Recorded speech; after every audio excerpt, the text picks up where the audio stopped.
is responsible for assembly and the packaging technology pathfinding for future silicon nodes. Dr. Mahajan also represented Intel in academia through research advisory boards and the conference leadership and participation in various student initiatives. He has led the pathfinding efforts to define packaging architectures, technologies, and assembly process for multi-Intel silicon nodes, including 90 nanometers, 65 nanometers, 45, 32, 22 nanometers, and now down to 7 nanometers. Dr. Mahajan joined Intel in 1992 after earning his PhD in mechanical engineering from Lehigh University. He holds the original patents for silicon bridges that became the foundation for Intel's EMIB technology. His early insights have led to high performance, cost-effective cooling solutions for high-end microprocessors and the proliferation of a photomechanics technology for thermomechanical stress model validation. His contribution during his Intel career has earned him enormous industry honors, including the SRC's 2015 Mahajan Outstanding Industry Liaison Award, the 2016 Thermi Award from Semitherm, and the 2016 Allen Cross Thermal Management Medal, and the 2018 Interpack Achievement Award from ASME. The 2019 Outstanding Service and Leadership to the IEEE Award from IEEE Phoenix Section Region 6, and most recently in 2020, and the Richard Chu iTherm Award and Assembly and Test Technology, and the 2020 ASME EPPD Excellence in Mechanics Award. He's one of the founding editor for the Intel Assembly and Test Technology Journal, and currently VP of Publications and Managing Editor-in-Chief of the IEEE Transition of CPMT. He has long been associated with ASME Interpack Conference and was the conference co-chair of the 2017 conference. Dr. Mahajan is a fellow of two leading societies, ASME and IEEE. And thank you so much, Dr. Mahajan. And his title for today's keynote speech is on Advanced Packaging for Heterogeneous Integration. Yeah, welcome, Dr. Mahajan.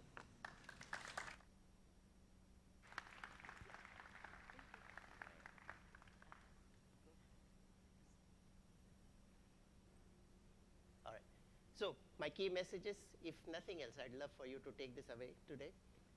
Heterogeneous integration is a very important vehicle that will drive compute and communications. To do this, advanced packaging technologies, to a large extent, form the apex of technological innovation, even today are providing an unprecedented level of performance in the client segments, the server segments, in advanced graphics. Okay? And the idea is to create heterogeneously integrated architectures and hence leadership products, so that if you look at a product in your hand, you would see that the interconnect, even though heterogeneously integrated, behaves like a homogeneously integrated part. Okay? As we move forward, there's a slew of complex performance issues that we have to worry about, and part of it requires the community to get together. I'll show you how this community is pulling together to drive heterogeneous integration forward. It always makes sense to look at the historical context, so let me start here. The first context is today heterogeneous integration, at least to the extent of what I'm going to talk about, is going to be focused on packaging. However, not everything is integrated on a package. Mostly the advanced stuff is integrated on a package. So the scope of this discussion is roughly between 100 millimeters by 100 millimeters on the side, going all the way down to a few millimeters on the side, 2 or 3. And a little bit of history. You know, I have, a few years ago, I happened to write an article about what I called quiet revolutions. Outside of the packaging industry, not many people quite recognized the value packaging brought to this entire field, and a very, very flyby kind of history. In the 1990s, packaging was revolutionized when the first flip chip organic substrate was delivered. Before that, IBM was the only company that had the C4 technology, and they were able to do area array interconnects. However, the idea of going to organic was something that had not percolated in our consciousness. Once this became mainstream, a new industry was born, and many things happened because of this. First, the fact that you transition from copper-tungsten interconnect to copper interconnects. The second, that all of these processes used a lower level of energy, which was an environmental impact. And a new industry was born in the 90s. In the 2000s, this has percolated into the consciousness, and we slowly but surely transitioned from leaded bumps to copper bumps, extending the back end into the package. Many other things happened. We created the first lead-free, the first halogen-free, demonstrating environmental consciousness that had not existed before. Smaller parts became popular. We transitioned from pin grid array sockets to LGA sockets in this time. The thinner and smaller laptops slowly started becoming mainstream, and as a consequence, packaging always responded to these. In parallel, the trick always was packaging should never stand in the way of Moore's law, so scaling of package features became something we paid a lot of attention to. In the 2010, multiple breakthroughs have happened. One of them is, 2D multi-chip packaging with high-density interconnect became mainstream. Companies like TSMC introduced ideas like CoWoS. Intel introduced EMIB, ASE introduced Foveros. HBM, Foveros, and other technologies allowed you to go mainstream in the 3D space. And in a way, packaging has started to emerge out of the shadows to become a technology of note and something that will drive performance moving forward. I should point out when I say packaging for heterogeneous integration is not a new idea. And even before that, let me define what heterogeneous integration means. In the big picture, heterogeneous integration is integration on a substrate of discrete components that will be pre-tested and pre-packaged so that they are integrated on a substrate of some nature. It could be a package, it could be a PCB, it could even be a system board, such that the entity, the sum of the parts, is much greater than the individual components. In 2005, I had the honor of creating slides for Dr. Bill Holt, who ran Intel's technology and manufacturing group. And Bill said something pretty poignant and crisp. He said, if any IP can be developed and put on the same silicon process, you cannot beat Moore's law. Homogeneous scaling will always economically beat any other kind of scaling. But if at any point in time you cannot integrate on a process, the entity on a process, the package becomes the ideal platform for integration. This realization and the fact that heterogeneous integration is going to be a driver of the future has now come to its forefront.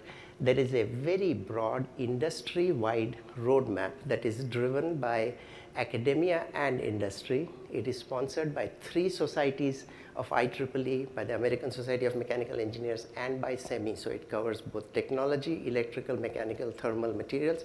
It also covers the supply chain. So the economics is also covered. And it's a very, very wide-ranging roadmap. And I should point out that like ITRS, this is a roadmap that is evolving to a point where it will predict the future. And I would love for anybody in this audience who's interested to be part of this road mapping effort, because I have a feeling that this will drive funding in the industry, it will drive research, and it should drive the technological vectors we need to be successful. Intel has had a long history of using multi-chip modules, heterogeneously integrated, mainly for time to market and performance. For instance, when we could not integrate SRAM on a die, we used to integrate SRAM on a package. We created daughter cards. Memory controller hubs used to be integrated on our packages. And in the last or the mid part of the previous decade or 2 decades ago, we started integrating DRAM, which is truly heterogeneous. And these are examples of how this integration has happened, and this integration will continue. Today, the interest in heterogeneous integration is driven by 5 factors. The first is that all kinds of IP today is needed to create functionality that we get in devices today. These IPs are optimized on different processes. They cannot all be integrated and optimized in the same process. So you need to integrate them on a platform. And that's one reason. For instance, I use the example of an FPGA with a transceiver of, on an analog circuit. Another example, another reason for this is the need to have proximate memory with high capacity and high bandwidth with a low power, high bandwidth interface. The third reason is the obvious one, which is you need to escape from reticle limits. You can no longer try and integrate all functions on a reticle. So the need to escape from reticle limits. And then the 2 reasons for which heterogeneous integration was always utilized. First is you need yield resiliency when you get a new process, and the second is you need time to market, and packaging always gives you time to market advantages. These motivations will continue for a while. Why the package? The package as a compact platform for heterogeneous integration has created several use cases that you could not have envisioned before. I show you an example of demonstrated parts here as part of a federally funded program called CHIPS. We have an FPGA connected through a high bandwidth, low power interface that is publicly available called AIB that gives you a ADC DAC which has unprecedented amounts of data transfer capability. On the other side is another quite an interesting example. We are connecting this to an OE converter, so data can be converted back and forth to optical, and light can be sent from the top of the package. Again, a standardized interface implemented on both sides, multiple different die implemented on different processes, integrated on package to create a small compact platform. The success we saw in this allowed the US government to fund a factory at Intel that takes these kind of ideas and integrates them to create customized parts. This factory is called SHIP. And you see an example here where we take multiple chiplets with standard interfaces connected to an FPGA in different ways to provide you customized functionality. The standardization of that interface, the AIB interface, and in the future other interfaces, is going to help do true plug and play. I take one piece out of a report that was sent to the White House in the summer of this year. For the very first time, packaging actually showed up. I'm sure people who read this don't quite know what packaging means. But the fact that it says we need advanced packaging is a good indication of the importance of this field. And I point this out because I think the field has a lot of potential. If we do the right things, I suspect we can drive quite a bit of stuff, and a lot of stuff that we have not anticipated in the past. Okay. How does packaging accomplish what SoCs have traditionally done? The driving vision, and at least the vision that I will try and include in this talk, is that we should be able to connect chips or chiplets on a package so that once you put a lid on it, you will not be able to distinguish it from an SoC. What that means is these interfaces in here should start to behave like the interfaces on a SoC.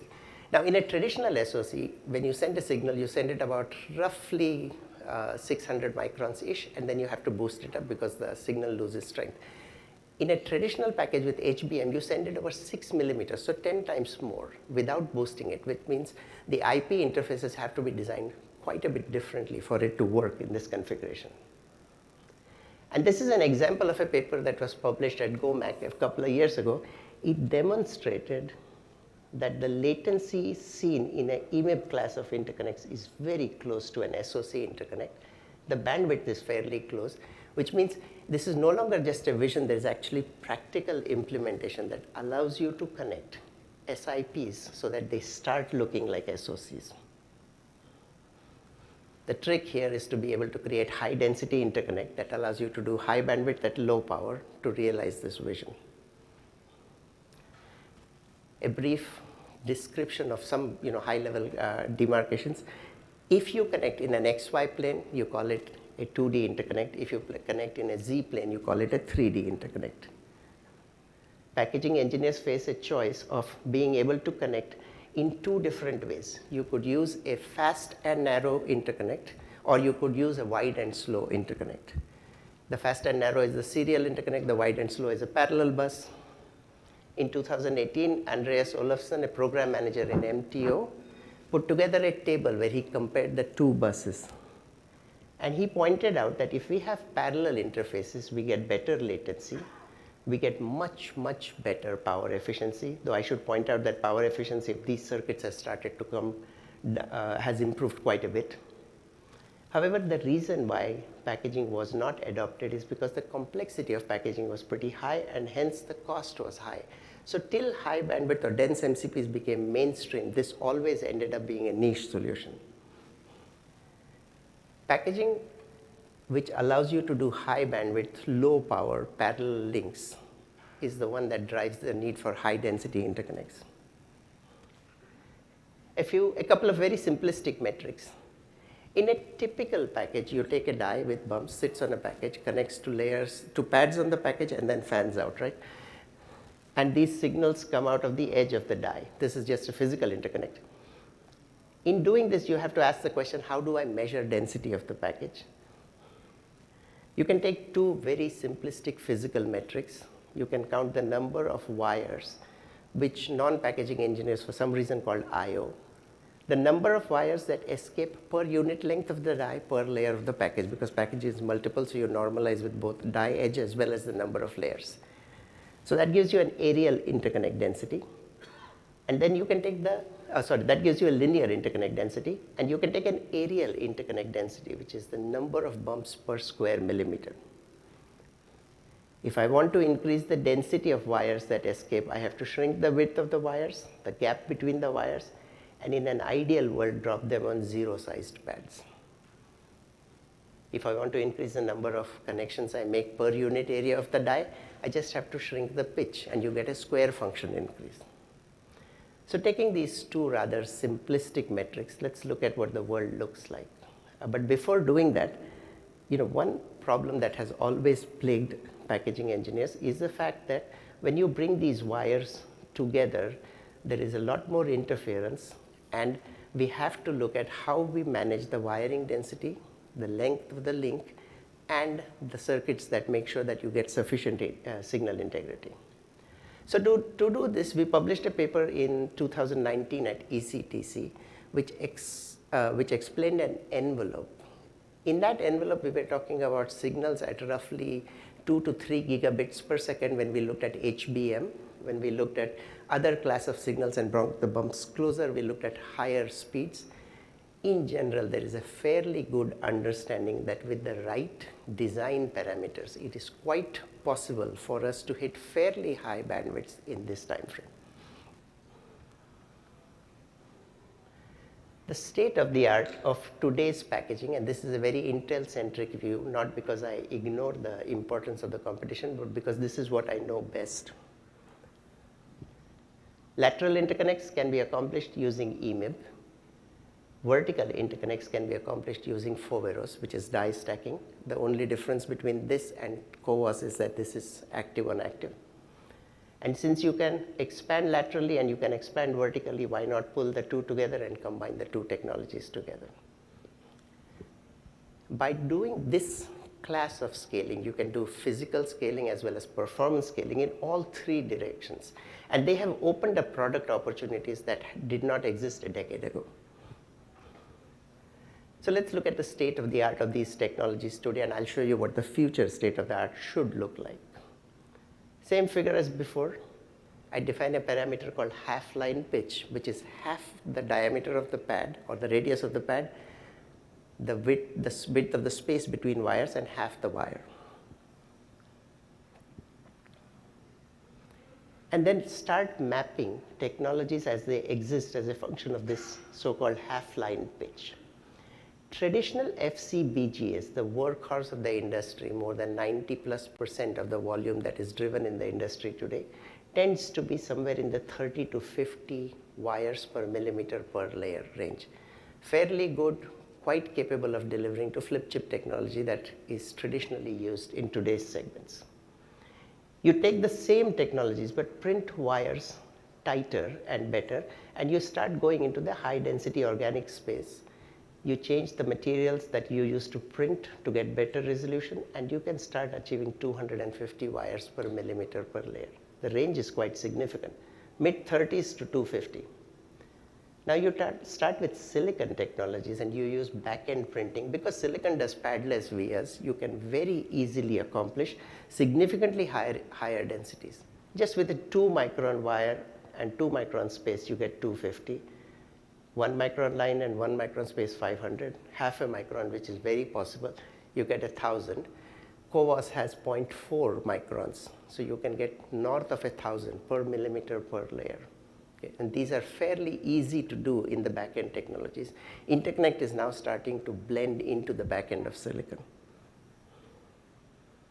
In parallel, you design I/O circuits so that in addition to improved breakout, you also get better and better bandwidth.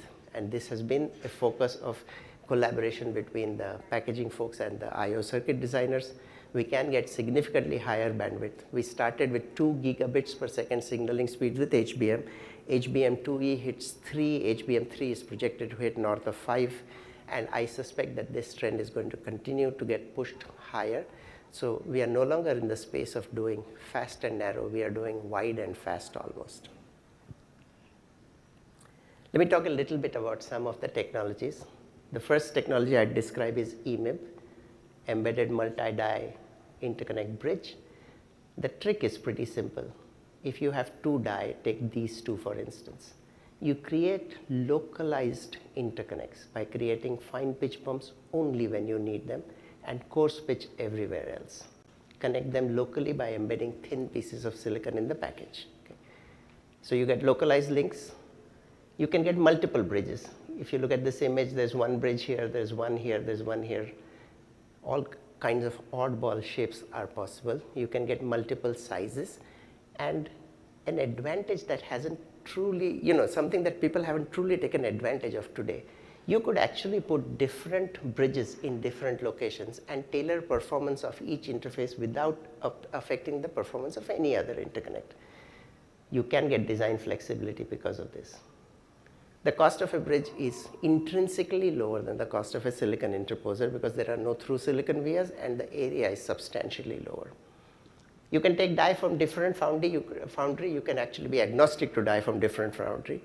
You can just tailor the interfaces to look physically the same and electrically managed, stick them together, and you get a heterogeneously integrated mix and match.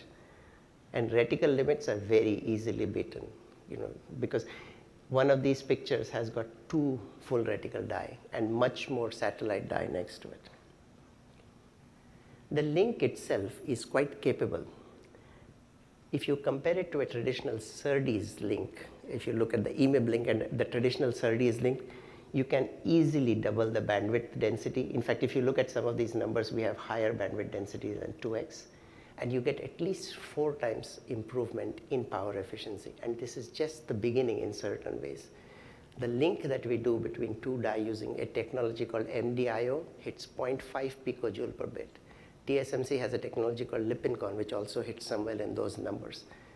We are now looking at south of 1 picojoule per bit, and we believe that we can take it much lower. And in vertical interconnects, we can easily beat this to go down to 0.1 picojoule per bit.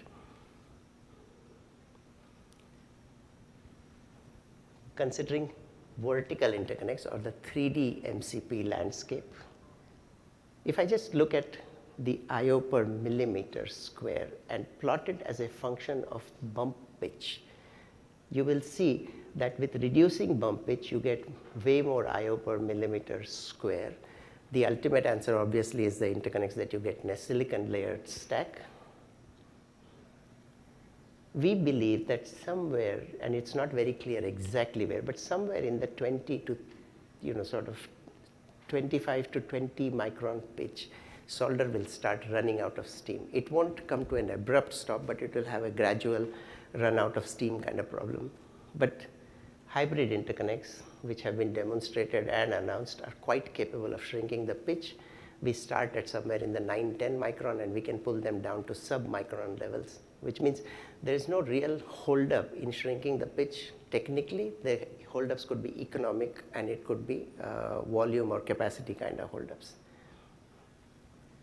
And slowly but surely, you will see people transition into copper-copper interconnect, and the economics of the industry will drive how you shrink this pitch. Okay. Intel announced a product, these slides are quite dated now, called Lakefield, which uses the Foveros technology. What I think is interesting about this technology is you have a 10 nanometer tile sitting on a 22 nanometer tile, and you have a memory that is stacked on top of it using POP class of interconnects.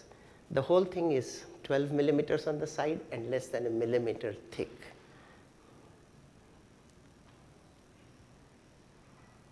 Today, the thickness of the base tile is about the size of A4 paper. As we shrink TSV pitches and sizes, this is going to go substantially lower and can give you a very, very, very compact form factor.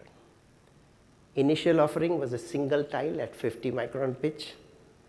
Subsequent offerings are going to systematically scale the pitch down from 50 to 36 and lower as makes sense, go from a single tile to multiple tile on a base die. This opens up another window for scaling in the Z, and if you notice, a lateral scaling as well. So taking the same idea, why not extend it a little bit further? Why not take stacks and connect them using EMIB? You can take different base tiles. You can put different top die on top. You can connect them with EMIB where you need them, or traditional interconnect should you want them both out of the package and across the package. You can take various companion die that could be single or stacked. This now opens up partitioning like never before. There's no question of reticle anymore because you can get die sizes significantly larger than the reticle on the package, and your partitioning goes quite a bit more. So let me try and play a video, and I hope this works.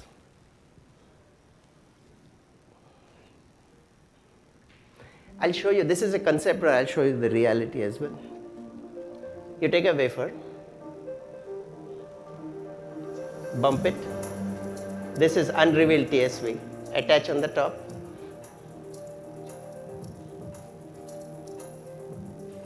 Fill the gaps for protection.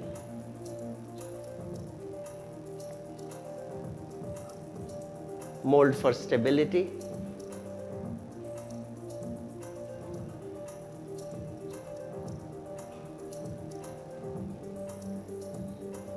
Grind to expose the die, so you can take thermal management out of the equation. You can expose the back of the die. Flip the stiffened wafer, expose the TSVs. Plate the backside bumps. Plate solder. Reflow solder. Flip and singulate. Now you have one stack, you can have multiple stacks, all kinds of different EMIBs around the side, multiple companion die, multiple stacks.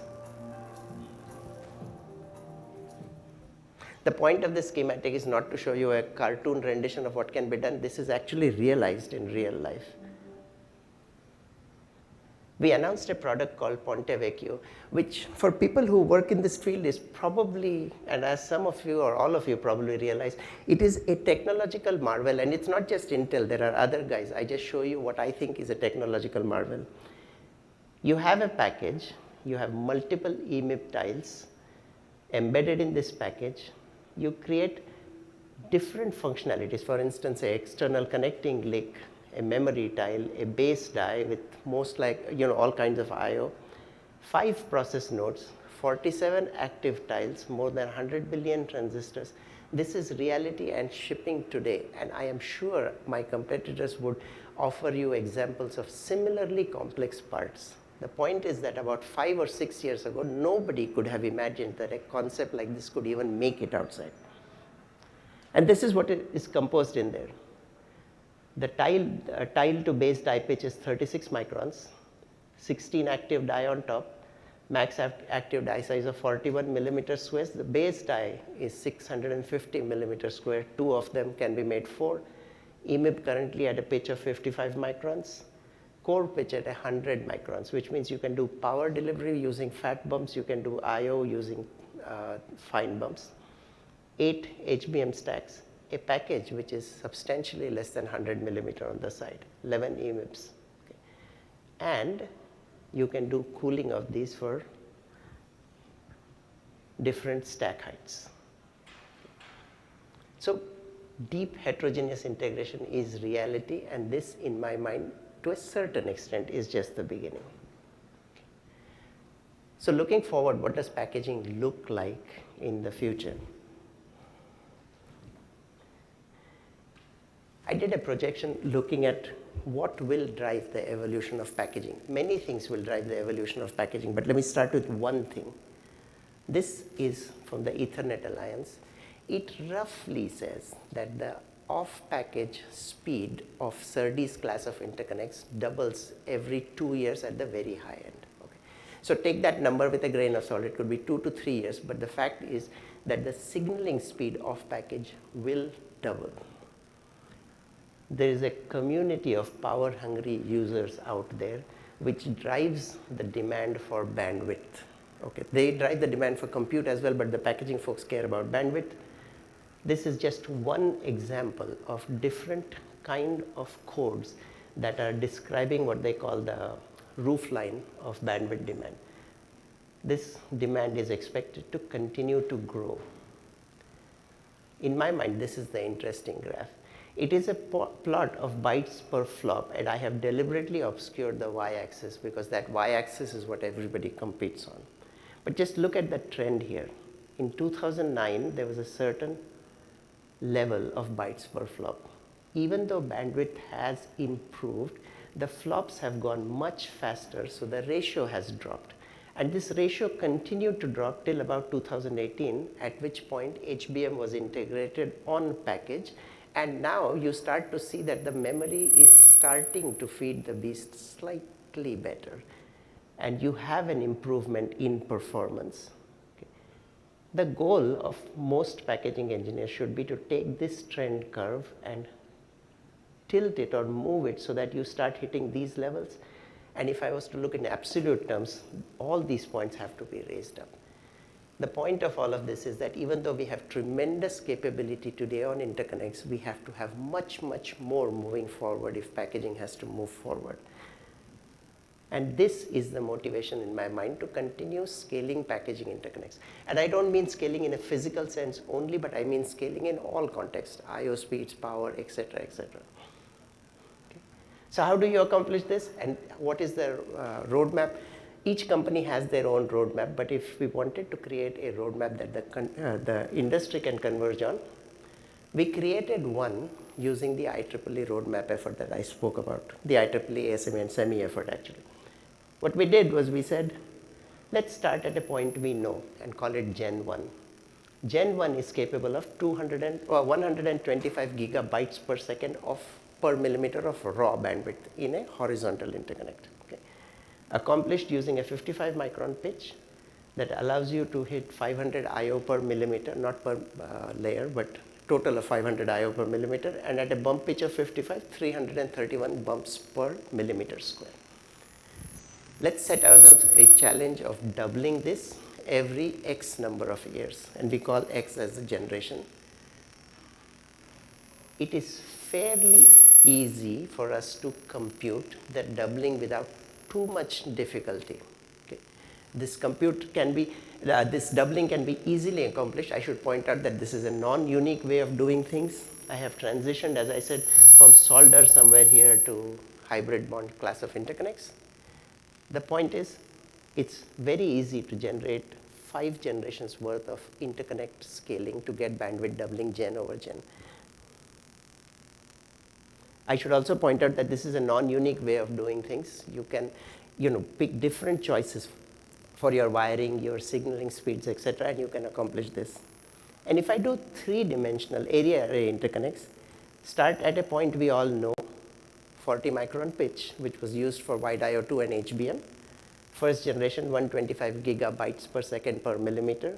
You can continue to double by shrinking pitch, getting a tremendous boost in the IO per millimeter square, and not much to be done in signaling because you have an area array interconnect. Okay. If you ask what X is, gen over gen, the most aggressive people in IEEE will tell you it's 2.1 years. Traditional market forces will dominate, and it will move at different levels. In principle, if you say 2 to 4 years, 2 to 3 years, and you say you are in Gen 1 or Gen 2, you have plenty of room to grow in packaging. And I was quite impressed 2 years ago when I visited Georgia Tech. They took exactly this table, and they showed me how to do 3 more generations beyond this, which means packaging has legs. This is where reality is today, Gen 1 or Gen 2. And for anybody interested in the detail, I would encourage you to look at the IEEE roadmap. I keep saying IEEE, it's IEEE SEMI and ASME. If you look at the heterogeneous integration roadmap, you'll get a sense of what goes underneath here. There are packaging technologies that will give you this class of performance. Let me walk you through 4 of them. EMIB, which is today's technology at 55 micron, will shrink its pitch. It is in HVM today and available.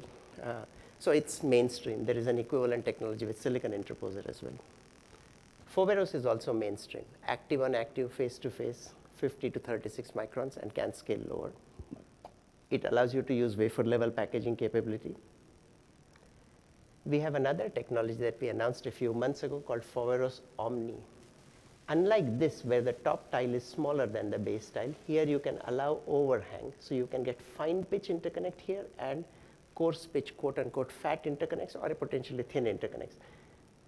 By doing this, what you really are doing is you get a tremendous amount of flexibility in how you can interconnect and put things together. So if you think of this as a Lego block set, you get much more capability. This is the improved version of the Lego block.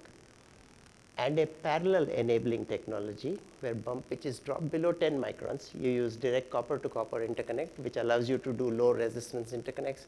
Electromigration virtually disappears as a problem, and it blurs the boundary between where the silicon ends and the package starts. To speak about this in little bit more depth, here is an example. We do a stack, and this is an image of an as-built Omni, so this is not just cartoons, but these are actually built parts. You get a much richer interconnect portfolio. So you can do better mix and match. You get better and independent optimization of power and I/O. By going to the Foveros direct kind of interconnect with copper-copper bonds and starting to scale from 25 microns to less than 10 microns. I should point out that 10 is not in any way technology limited. It can go much lower than this. You get an order of magnitude increase in the number of bumps you have to play with, 1,600 to 10,000.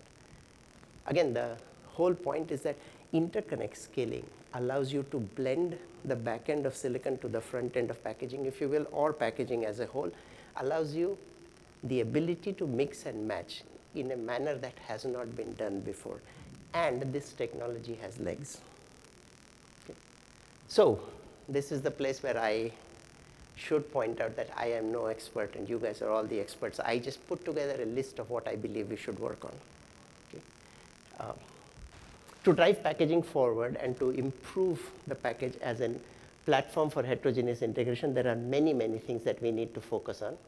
The first is continue to drive power efficient, high bandwidth on package I/O. Okay. Enable a diversity of off-package protocols, PCIe, DDR, whatever makes sense need to be integrated on the package. Designs must be done so that there is noise isolation for both single-ended and differential signals. When you bring a whole bunch of stuff together, they are going to run hotter, closer, so we have to manage cooling. One of the big things about packaging that was introduced in the last couple of decades was that we were able to deliver independent power to each different entity, as in we were able to control the powertrain and reduce the parasitics. This sort of complexity has to be supported. in the much broader picture than typical CPUs or GPUs or FPGAs, there's a broad functionality which uses diversity of sort of integration, and they are wide-ranging functionality. You can go from servers to wearable electronics.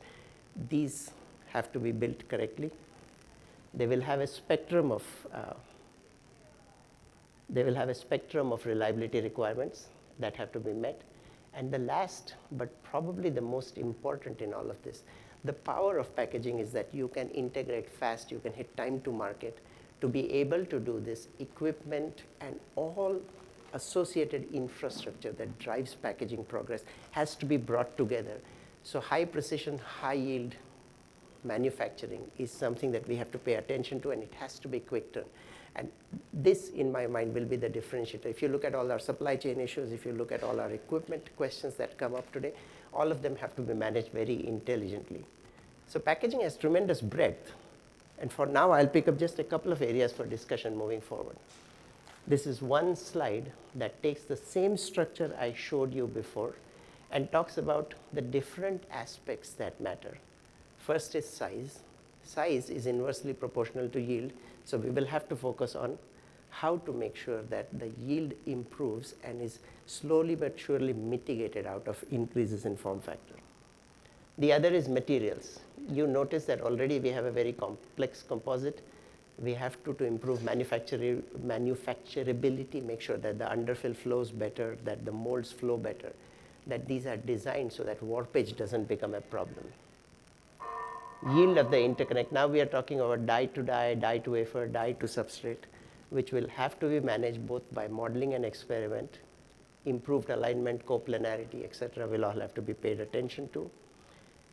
To make all of this real, and there is progress here, it is not unheard of, but we will have to develop multi-physics tools that simulate performance so that we can rapidly bring things into production.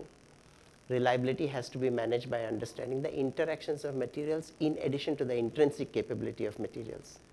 These substrates are neither cheap nor easy, so we will have to look at how to deliver larger and larger interfaces with better and better coplanarity and warpage characteristics as a function of temperature. And finally, this has to be ready to be integrated externally. So once created, there has to be an enabling environment that accepts the package. These, in my mind, can be seen as opportunities for better material development, for advanced simulations, and metrologies. Metrology is a topic that is always hidden, even though when we wrote the SRC roadmap or the needs document, we made sure that there was a separate section on metrologies, because in my mind, without the right class of metrologies for process development, material characterization, and analysis, we will come to a grinding halt to a large extent. In addition, we need materials that need, the models that need to be validated. So Deepak Goyal, who is one of my co-authors on this, pulled together a set of slides that very succinctly try and summarize the fault isolation and FA challenges, and put together a couple of descriptors. Instead of focusing on the content in here, the point is, if we were to do heterogeneously integrated packages, and if we were to build this together without building an infrastructure to do characterization and debug, I think we will fail. For us to be able to do this right, we have to get ahead of the roadmap. And to get ahead of the roadmap, we have to understand where the rate of, where the pace is. So one of the things I would love to do is to integrate a lot of the metrology demand and put in place the research and the development needed for this to move forward in the heterogeneous integration roadmap, for instance. We have to look at what to do with non-destructive imaging, be very rapid about this, have better resolution in a lot of these. And I was walking around this morning and I saw there's quite a few interesting pieces of work in the displays here about fine resolution 3D X-ray, for instance, improvement in CSAM resolution. Imaging subtle defects, being able to do intelligent debug of a lot of these things, having confidence in the metrology, and not only the capability of the metrology, but its ability to analyze, interpret data in a very rapid fashion for it to be truly useful and fast turn, is something we'll all have to focus on. Things like sample prep and long scanning times are areas where we need to put our minds to.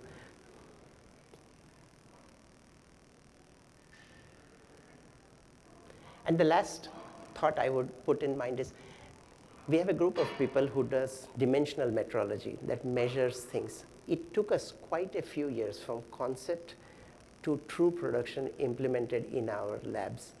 And we were just barely scratching the surface of how to do dimensional metrology. Moving forward, we are talking about many different things, different materials, different dimensions, different needs of resolution, both in terms of scale as well as dimensional resolution. The current pace at which we take a few years to take a concept and then convert it into a production-worthy tool is not going to suffice moving forward. So if there are any methods by which we could identify what needs to happen in the future and put it together, I think we will do ourselves a lot of good. This is another example of how to measure bump height and coplanarity. There are different ways by which you can measure it.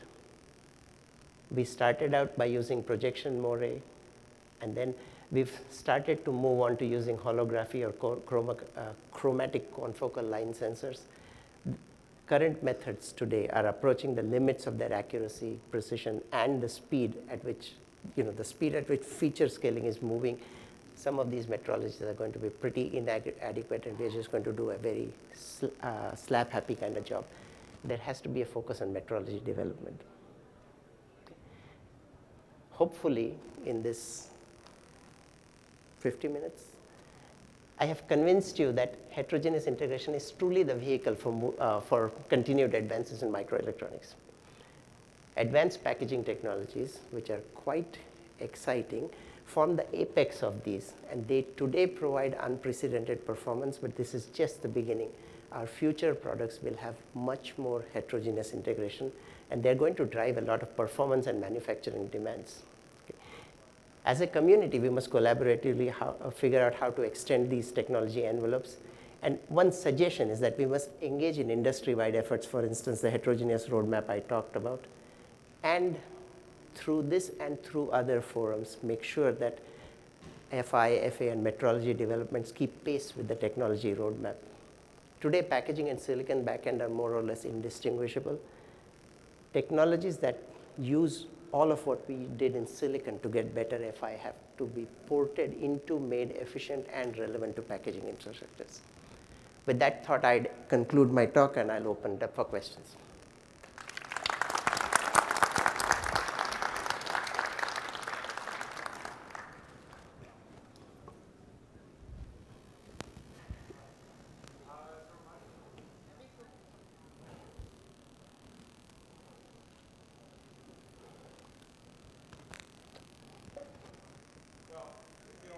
Go right ahead. Yeah.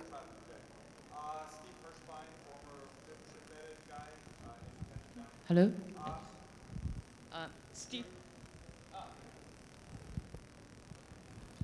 I think your slides 34, 35, somewhere in there, area that had a lot of the requirements on it, and then your conclusion slide kind of sums things up. The product that you're proposing, products, are absolutely amazing. But I think it scares the hell out of most of the people in this room from a standpoint of analysis. If we combine everything that you showed here at the package level, and then we add in the wafer bonding for the backside power plane at the chip level, we have eliminated both front side and backside access to most of the components on these packages for failure analysis. And as you said, if we don't have the infrastructure for failure analysis, these things may or may not be successful. It's going to be exceedingly difficult. Manufacturer like you spends billions of dollars in development for both tools and manufacturing processes. Yet historically, the failure analysis community basically gets starved. Yes. We're at the tail end. We have a gaps analysis and roadmap organization within EdFest that is looking at some of these things and trying to propose things and then cajole vendors. But ultimately, it's going to take tens of millions of dollars to develop the tool set. And that tool set has to be developed concurrently with what you're doing. So how do we solve this problem? I really, truly don't think we have a method forward. So 2 or 3 things. First of all, what you point out to is a very legitimate problem. in a number of ways. Secondly, I would suggest we should not do this concurrently. We should probably get ahead of the curve. That would be nice. That would be nice. Instead, we'll be a year or two behind. No, but I mean, honestly, you know, and you know, we have some experts in the audience I know of who, I don't have a clean answer for you. I honestly don't have a clean answer. What I have always felt is that if, as a group, we describe quantitatively and describe a gap between what we want to do versus what we have in a roadmap of some level that has national attention, we could bring this up. So the answer I offer you is pretty inadequate, but it's probably the only answer I have for you right now. You know, I've worked for the last 5 years in getting this heterogeneous integration roadmap to a point where people look at it and say, aha, I understand what you're saying, kind of thing. Okay, not me, a whole group of people, I just happen to be one. I would love for these kind of questions to be embedded in there and targets set so that the next time we use this to identify funding sources, this becomes one of the areas. Outside of that, you know, we need targets, we need ideas, and I believe that manufacturers can invest once they know what it is they have to invest in. As I said, it's a pretty inadequate answer, and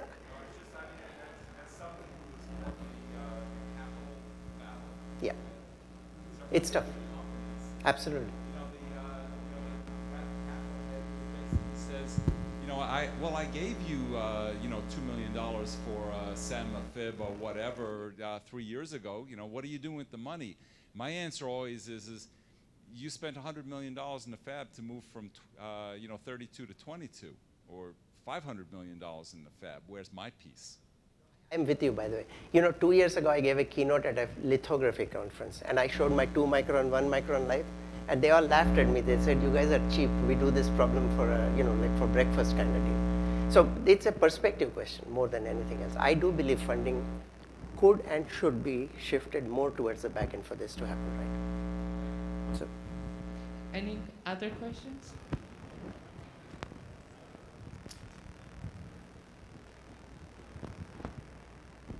Gosh, thank you very much for the talk.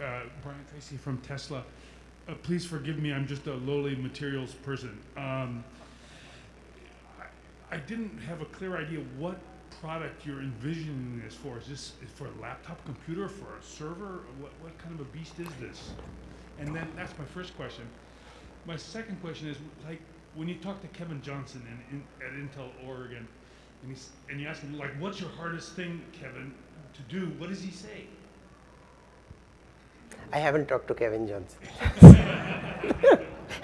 But let me tell you what I don't envision a product, because honestly what I showed you, the Ponte Vecchio product, was not something I had envisioned when we first started out. The point is that there are ideas out there that we haven't really scratched on. Once the technology base is available, you can do a whole bunch of stuff, and there will be a whole group.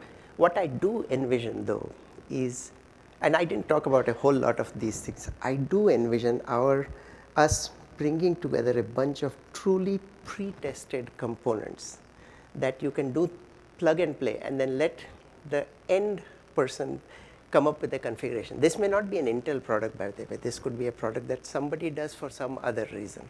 You know what Tesla did with the Dojo product, for instance, right? That gives you an idea of what people could do when their imaginations are put to task to solve a problem. I am here to tell you that there are tools that are being developed. By tools, I mean building blocks that can be stitched together. And that if we have a roadmap for the building blocks, you can start projecting what people could do, and then you let it happen, kind of. That's the best I can tell you. And in doing so, there is a whole host of things you have to watch. And building the infrastructure for that whole host of things is my agenda, in a way, if you will.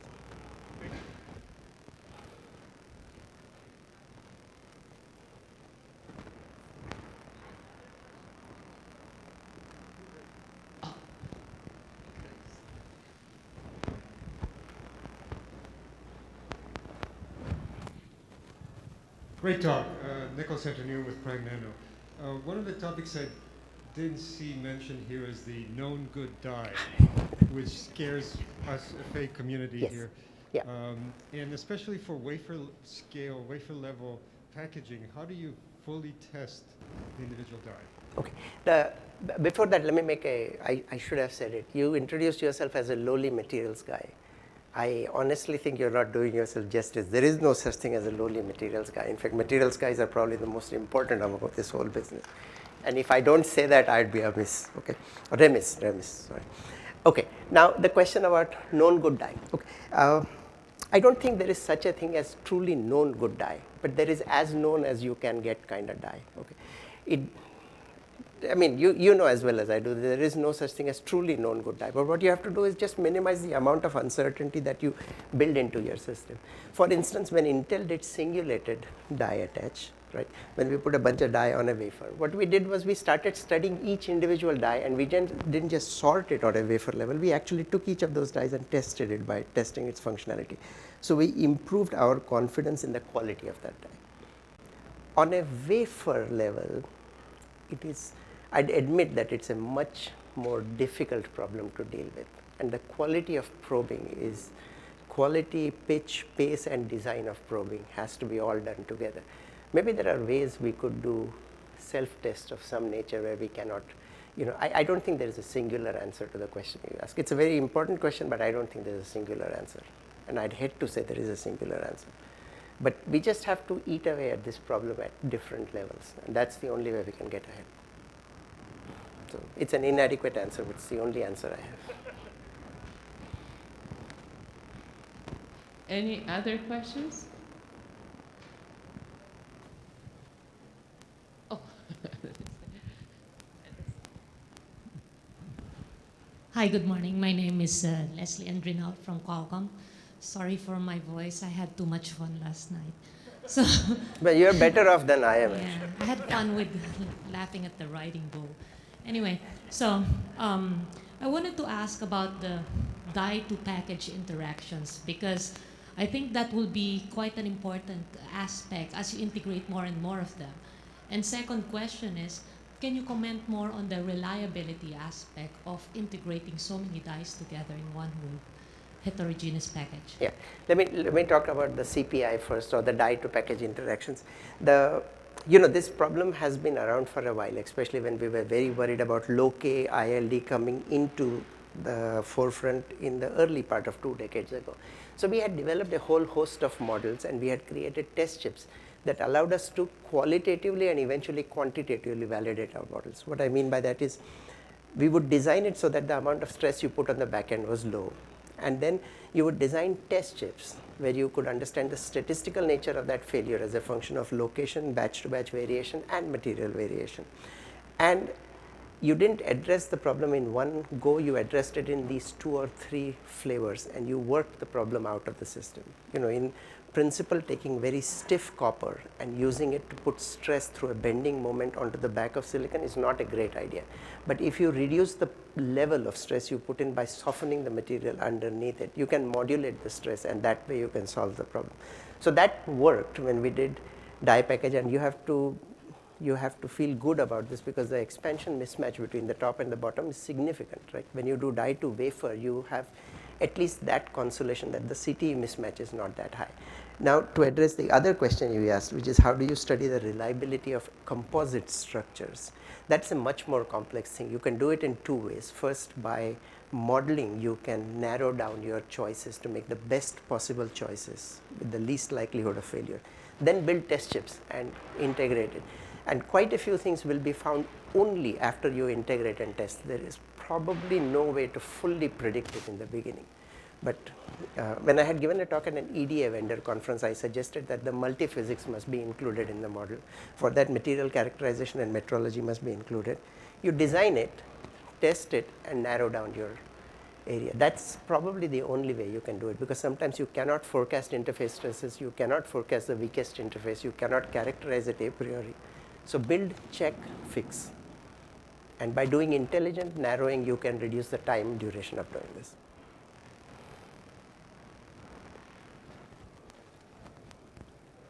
Question? Okay. I'm curious about something else. For many years, I worked in reliability. And if you use something like MIL Standard 8A, 3B, CD, whatever, you have individual stress tests that were designed to look for certain weaknesses. A package like this, a product like this, almost demands a rethink of that, where we have combination stress testing. Has Intel done anything in that area? I can tell you what we are doing even today. We build test vehicles which are composites, not individual. And then we test them, we identify our failures, and then we figure out through modeling and material improvements, how do we fix it? And you know, the same deal. You approach the problem by comprehending it and then start pulling it. Now, embedded in all of what I said, there's a whole host of complexity that I think we don't always comprehend, but we try to narrow down the problem to a point where we can work out a particular issue. Yeah, I was thinking in terms of things like power cycling while temp cycling while vibration cycling, things of this nature, yeah, where we start taking these things and gang them together.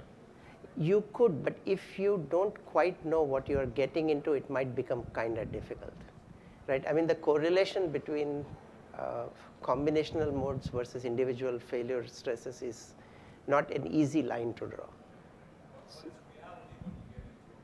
It is reality when you get into a product. So we have done our own bit at it, but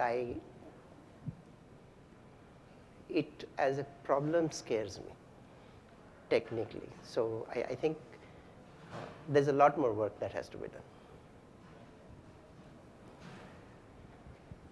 Okay, and if no other questions, let's thank Dr. Mahajan again.